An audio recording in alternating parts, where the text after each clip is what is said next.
ആരാണ്? രാജശേഖരൻ സാറല്ലേ? അതെ, ഞാൻ കോഴിക്കോട് നിന്ന് സന്തോഷ വിളിക്കുന്നേ. എന്താ സന്തോഷ വിശേഷം? നന്നായിരിക്കുന്നു സാർ.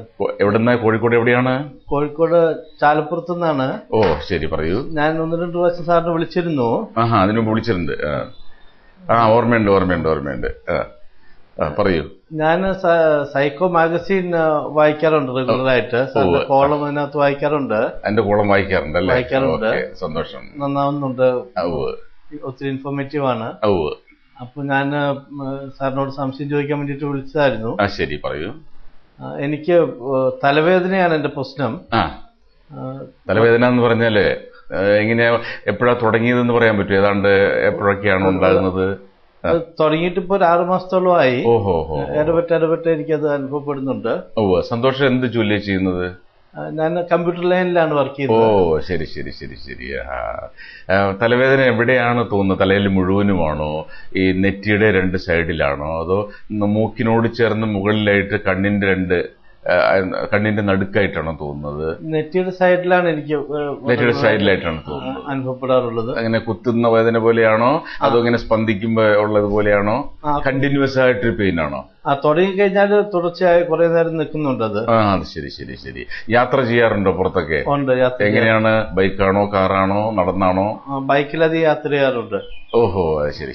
വെയിൽ കൊള്ളാറുണ്ട്. കമ്പ്യൂട്ടറിൽ ഒരു ദിവസം എത്ര മണിക്കൂർ ഇരിക്കും?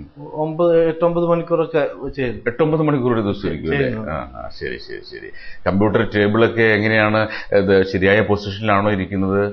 അതായത് നമ്മൾ ഇരുന്ന് സൗകര്യമായിട്ട് ഇപ്പൊ തല ഉയർത്തി കണ്ടമാനം വെച്ചിട്ടാണോ, അതോ ചാഞ്ഞിരുന്നിട്ടാണോ, മുഖത്തിന്റെ അതേ ലെവലിൽ തന്നെയാണോ സ്ക്രീൻ എന്നൊക്കെയാണ് ചോദിക്കുന്നത്. കമ്പ്യൂട്ടർ എന്റെ മുഖത്തിന് താഴെയാണ് സാധാരണ ഇരിക്കാറ്. കുഞ്ഞിരുന്ന് വർക്ക് ചെയ്യേണ്ടി വരാറുണ്ട്. കയ്യിൽ വെച്ച് ലാപ്ടോപ്പ് വെച്ച് വർക്ക് ചെയ്യാറുണ്ട്. അത് ശരി. അത് സന്തോഷം. ഒരു കാര്യം ഞാൻ അങ്ങോട്ട് പറഞ്ഞ് ശ്രദ്ധിച്ച് കേൾക്കുക. ഒരുപാട് കാരണങ്ങൾ കൊണ്ട് തലവേദന ഉണ്ടാകാം. സാധാരണ എനിക്കൊരു വല്ലാത്ത തലവേദന, അതൊരു തലവേദന, ഇങ്ങനെയാണെങ്കിൽ തലവേദനയാകും എന്നൊക്കെ നമ്മൾ പറയുന്നത് കേട്ടിട്ടില്ലേ? അതായത് നമ്മുടെ ഏത് അസ്വസ്ഥതയും ഒരു തലവേദനയാണെന്ന് ചിത്രീകരിക്കുന്ന ഒരു പ്രയോഗമുണ്ട്. അപ്പൊ തലവേദനയാണ്, അയാളൊരു തലവേദനയാണ് എന്ന് നമ്മൾ പറയാറുണ്ട് അല്ലേ? അപ്പോ തോന്നലായ തലവേദനയുണ്ട്. നമുക്കൊരാളെ ഇഷ്ടമല്ലെങ്കിൽ അതൊരു തലവേദന നമ്മൾ പറയാറുണ്ട്. നമുക്ക് അപ്രിയമായ കാര്യങ്ങൾ സംഭവിക്കുകയാണെങ്കിൽ തലവേദന എന്ന് പറയാറുണ്ട്. ഇതല്ലാതെ 2-3 പ്രധാനപ്പെട്ട കാരണങ്ങളുണ്ട്.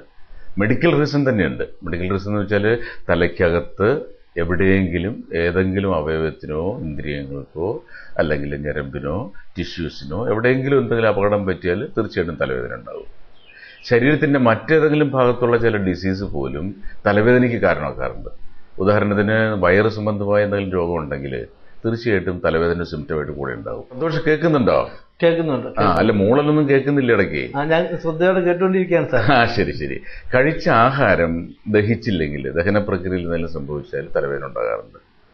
ഉറക്കം നന്നായിട്ട് കിട്ടാറുണ്ടോ സന്തോഷിന്? ഉറക്കം കൃത്യമായി കിട്ടാറില്ല. നല്ല ഉറക്കം കിട്ടിയില്ല. ആവശ്യത്തിന് ഒരു മനുഷ്യൻ സ്വാഭാവികമായിട്ടും 6 മണിക്കൂറെങ്കിലും ഉറങ്ങണം. പ്രത്യേകിച്ച് 8-9 മണിക്കൂർ കമ്പ്യൂട്ടറിൽ വർക്ക് ചെയ്യുന്ന ആൾക്ക് തീർച്ചയായിട്ടും 6 മണിക്കൂർ 8 മണിക്കൂർ വരെ ഉറങ്ങണം എന്നുള്ളതാണ്. അപ്പോൾ നല്ലോണം ഉറക്കം കിട്ടുന്നില്ലെങ്കിൽ തലവേദന ഉണ്ടാകും. വെയിൽ അസാധാരണമായിട്ട് കൊണ്ടാൽ ചിലർക്ക് തലവേദന ഉണ്ടാകാം. ചിലർക്ക് ഇപ്പോൾ കൂൾ അറ്റ്മോസ്ഫിയറിൽ ഇരുന്നിട്ട് പെട്ടെന്ന് ഹോട്ട് അറ്റ്മോസ്ഫിയറിലേക്ക് പോകുമ്പോഴോ, അല്ലെ ഹോട്ട് അറ്റ്മോസ്ഫിയറിൽ നിന്ന് കൂൾ അറ്റ്മോസ്ഫിയറിലേക്കോ, ഈ കാലാവസ്ഥയുടെ ചേഞ്ചസ്, കണ്ടീഷൻഡ് ആയിട്ടുള്ളതായ മുറികളുണ്ടല്ലോ, എയർ കണ്ടീഷൻഡ് മുറികളിൽ ഒരുപാട് ഇരുന്നിട്ട് വർക്ക് ചെയ്തിട്ട് പുറത്തേക്ക് പോകുമ്പോൾ ഉണ്ടാകും. ഞാൻ പറഞ്ഞതിന് ചുരുക്കം സന്തോഷം മനസ്സിലാകുന്നുണ്ടോ? ഒരുപാട് കാരണങ്ങൾ കൊണ്ടാണ് തലവേദന ഉണ്ടാകുന്നത്. ഈ കാരണങ്ങളെ ഓരോന്നായിട്ട് നമുക്ക് അനലൈസ് ചെയ്യേണ്ടി വരും. ഫോണിൽ കൂടി എല്ലാം പറയാൻ പറ്റില്ല എന്ന് സന്തോഷം അറിയാമല്ലോ. അതുകൊണ്ട് ഞാനിപ്പോ പറഞ്ഞ ചില കാരണങ്ങൾ, ഇത് ഉദരസംബന്ധമായിട്ടോ തലയ്ക്കകത്തോ എവിടെയെങ്കിലും ഇടിച്ചു വീണിട്ടുണ്ടോ, അല്ലെങ്കിൽ തലയ്ക്കകത്തുള്ള ഏതെങ്കിലും ഞരമ്പിന്റെ എന്തെങ്കിലും പ്രശ്നങ്ങളുണ്ടോ എന്ന് അനലൈസ് ചെയ്താൽ നമുക്ക് മെഡിക്കൽ റീസൺ കണ്ടുപിടിച്ചിട്ട് അതിന് മരുന്ന് കഴിക്കുക തന്നെ വേണം. ഇതല്ലാതെ സോഷ്യോ റീസൺസ് ഒരുപാടുണ്ട്. ഇപ്പം നിങ്ങളുടെ അപ്രിയങ്ങൾ, ഹിതാഹിതങ്ങൾ, വീട്ടിലെ ചില പ്രശ്നങ്ങൾ, കുട്ടികൾ കിടന്ന് ബഹളം വെച്ച ചിലർക്ക് തലവേദന ഉണ്ടാവും. കുട്ടികൾ എപ്പോഴും ടി വിയിലിരിക്കുകയോ കുട്ടികളോട് ദേഷ്യപ്പെടുകയോ ചെയ്ത തലവേദന ഉണ്ടാവും. ദേഷ്യപ്പെടാനേ പാടില്ല എന്നാണ് എൻ്റെ ഉപദേശം. കാരണം ദേഷ്യപ്പെടുന്നത് കൊണ്ട് തന്നെ തലവേദനയുടെ ഒരു പ്രധാനപ്പെട്ട റീസണാണ്. ദേഷ്യപ്പെട്ടാൽ ഈ ദേഷ്യം കേട്ട ആളെക്കാളിലും കൂടുതൽ ദോഷം ഉണ്ടാകുന്ന ദേഷ്യപ്പെട്ട ആൾക്കാണ്. അത് തിരിച്ചറിയണം. അപ്പം ഇങ്ങനെയുള്ള റീസൺസ് നമുക്ക് അനലൈസ് ചെയ്യാം. സന്തോഷം എപ്പോഴാണ് എന്നെ വന്ന് കാണാൻ പറ്റുന്നത്? എപ്പോഴെങ്കിലും വരാം സാർ. എന്നാ അങ്ങനെ വേണ്ട, എപ്പോഴാണെങ്കിലും വേണ്ട. അടുത്ത ഞായറാഴ്ച കാലത്തായാലോ? വരാം സാർ. ഞായറാഴ്ച കാലത്തൊരു 10 മണിയോടുകൂടി ഞാൻ വരാം. ഞാൻ ഓർക്കുന്നു ഇപ്പൊ സന്തോഷിനെ കഴിഞ്ഞ പ്രാവശ്യം വിളിച്ചപ്പോൾ ഞാൻ കൂടുതൽ ചോദിക്കാഞ്ഞത് ഞാൻ ക്ലിനിക്കിൽ തിരക്കിലായിരുന്നു. അതുകൊണ്ടാണ് സന്തോഷിന്റെ വീട്ടുകാര്യങ്ങൾ മാത്രം എന്തൊക്കെ ഞാൻ ചോദിച്ചു, എവിടെ നിന്നാന്നൊക്കെ ചോദിച്ചു അല്ലേ? ആ ഓർമ്മയുണ്ട്. അപ്പോൾ ആദ്യം വേണ്ടത് സന്തോഷം ഒരു കാര്യം തീരുമാനിക്കണം, നമ്മുടെ മനസ്സും ശരീരവും ആത്മാവും നമ്മുടേത് തന്നെയാണ്. ഏതാണ്ട് ഒരു 90% വരെ നമുക്ക് പിടിച്ചാൽ കിട്ടാവുന്നതേ ഉള്ളൂ എന്ന് ഓർമ്മയുണ്ടാവണം. നമ്മളാണ് പലതും നയിക്കുന്നത്, നിശ്ചയിക്കുന്നതും തീരുമാനിക്കണം. ദേഷ്യപ്പെടുന്ന സ്വഭാവം ഉണ്ടോ? അങ്ങനെയില്ല സർ. ഒരു സ്വകാര്യം ചോദിച്ചോട്ടെ, ആരോടെങ്കിലും കഠിനമായ ശത്രുതയോ വൈരാഗ്യമോ പ്രതികാര ബുദ്ധിയോ വല്ലതും ഉണ്ടോ? അങ്ങനെയൊന്നുമില്ല. ഓക്കെ, അപ്പൊ ഇങ്ങനെ ഓരോന്നോരോന്നായിട്ട് നമുക്ക് എലിമിനേറ്റ് ചെയ്യാൻ പറ്റും റീസൺസ്. ഇപ്പൊ അതൊന്നും ഇല്ലാത്ത ആളാണ്. ഇപ്പൊ സന്തോഷിനെ കാണുകയും കൂടി ചെയ്യുമ്പോൾ എനിക്ക് ബോധ്യമാവും സന്തോഷം ഇത് തിരക്കാരനാണെന്ന്.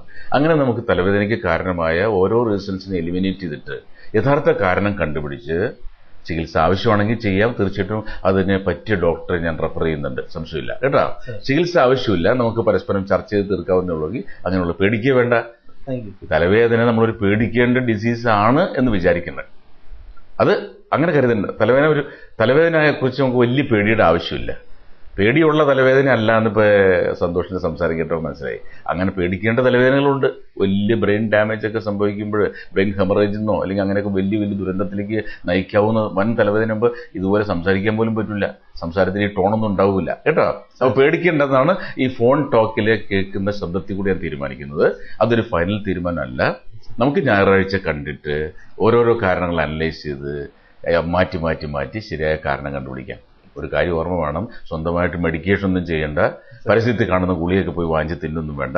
ഇപ്പൊ തലവേദന ഒരു കാര്യം ചെയ്യും, ദോഷമുള്ളതൊരു കാര്യം പറയാം. കർച്ചീഫ് എടുത്ത് നന്നായിട്ട് തണുത്ത വെള്ളത്തിന് നനച്ചിട്ട് നെറ്റിയിലിടുക. എന്നിട്ട് ഇൻട്രസ്റ്റ് ഉള്ള കാര്യങ്ങൾ എന്തെങ്കിലും വായിക്കുകയോ TV കാണുകയോ ചെയ്ത് നോക്കുക, ഒരു ചേഞ്ച് ഉണ്ടാവുമെന്നറിയുക. കമ്പ്യൂട്ടറിൽ കുറച്ച് ദിവസത്തേക്ക് ഇനി എന്നെ കാണുന്നവരെ 8-9 മണിക്കൂർ ഇരിക്കേണ്ട, ഒരു 2 മണിക്കൂർ ഇരുന്ന് കഴിഞ്ഞാൽ 1 മണിക്കൂർ വീണ്ടും മാറി പോകണം, വേറെ എന്തെങ്കിലും പണി ചെയ്യണം. അത് കഴിഞ്ഞ് വീണ്ടും 2 മണിക്കൂർ ഇരിക്കാം. 9 മണിക്കൂർ വർക്ക് ചെയ്യേണ്ടുന്ന ആളാണെങ്കിൽ ഞാൻ അത് നിരുത്സാഹപ്പെടുത്തുന്നില്ല, പക്ഷെ കണ്ടിന്യൂസ് ആയിട്ട് അടുത്ത ഞായറാഴ്ച വരെ ഇരിക്കേണ്ട. അതും ഒരു കാരണമാണ്. കാരണം ഇതിനകത്ത് നിന്ന് വരുന്ന ഗ്ലെയർ കണ്ണുമായിട്ട് ബന്ധപ്പെട്ട് എന്തെങ്കിലും പ്രശ്നം ഉണ്ടാക്കണമെന്ന് അറിയില്ല. അതുപോലെ സന്തോഷത്തിന് കണ്ണുമായിട്ടുള്ള ദോഷം എന്തെങ്കിലും ഉണ്ടോയെന്ന് അറിയില്ല. കണ്ണിന് തകരാറ് വന്നാലും തലവേദന ഉണ്ടാകാം, കാഴ്ചയുടെ പ്രശ്നവും തലവേദനയെ ബാധിക്കാം. അത് ഈ ഗ്ലെയർ അടിച്ചിട്ട് മാത്രമാണോ, ഇത് ഒരേ ഇരിപ്പ് ഇങ്ങനെ ഇരുന്നിട്ട് ഉണ്ടാകുന്നതാണോ എന്നൊക്കെ അന്വേഷിക്കാം കേട്ടോ. പേടിക്കണ്ട, ഏതായാലും പേടിക്കാനായിട്ട് യാതൊന്നുമില്ല. പോരെ, ഞായറാഴ്ച നമുക്ക് കാണാം. എന്ത് പറയുന്നു? ഒത്തിരി സന്തോഷം. ശരി, ഓക്കെ ഓക്കെ ഓക്കെ, വയ്ക്കട്ടെ. Thank U.